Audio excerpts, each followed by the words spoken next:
Hello student, this is Srishti Tripathi and your most welcome on my channel study with Srishti. पिछले lecture में हम लोगों ने सीक्वेंस के कुछ क्वेश्चन कर लिए थे। आज हम पढ़ेंगे कि बाउंडेड सीक्वेंस क्या होता है। तो चलिए पहले देख लेते हैं कि bounded above and bounded below क्या होता है। तो चलिए देखते हैं अपर बाउंड क्या होता है। अपर बाउंड क्या होता है। अ real sequence an is said to be bounded above if there exists a real number g such that an less or equal g for all n belongs to capital N. g is said to be an upper bound.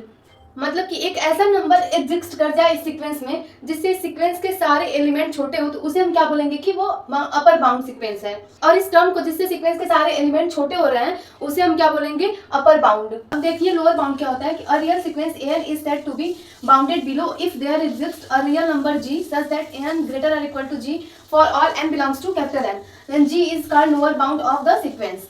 Lower bound क्या होता है कि sequence में कोई ऐसा number exist कर, मतलब कि एक ऐसा नंबर एग्जिस्ट कर जाए इस सीक्वेंस में जिससे सीक्वेंस के सारे एलिमेंट बड़े हो जाए, तो क्या बोलते हैं हम उसको हम बोलेंगे कि लोअर बाउंड ऑफ सीक्वेंस। उस टर्म को जिससे सीक्वेंस के सारे एलिमेंट बड़े हो रहे हैं उसे हम क्या बोलेंगे, लोअर बाउंड बोलेंगे। ये देखिए ये हमारा क्या है, बाउंडेड सीक्वेंस है ना।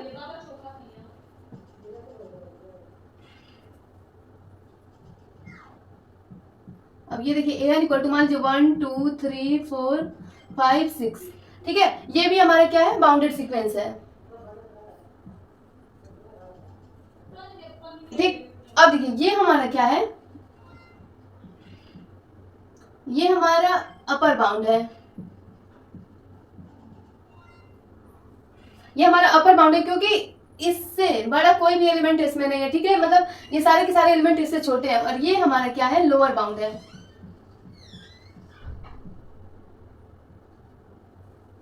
क्योंकि इससे छोटा कोई एलिमेंट नहीं है इसमें, ठीक। तो हम देख लिया अपर बाउंड क्या होता है, लोअर बाउंड क्या होता है। अब हम देखते हैं कि बाउंडेड सीक्वेंस क्या होता है।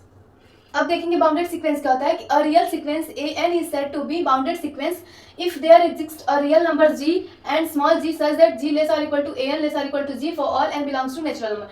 Therefore, a real sequence is bounded if and only if it is bounded above and bounded below.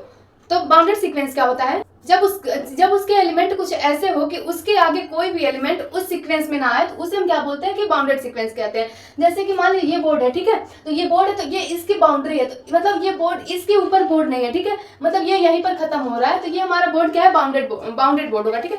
जैसे ये मार्कर है, ठीक है। तो ये मार्कर यहाँ तक है, इसके आगे नहीं मार्कर है, इसके आगे भी नहीं मार्कर है, मतलब ये यहीं पर खत्म हो जा रहा है। तो ये हमारा जो मार्कर है इसको हम बोलेंगे कि ये बाउंडेड है। तो आज की वीडियो में बस इतना ही, फिर मिलेंगे कल नए वीडियो के साथ। Thanks for watching my video.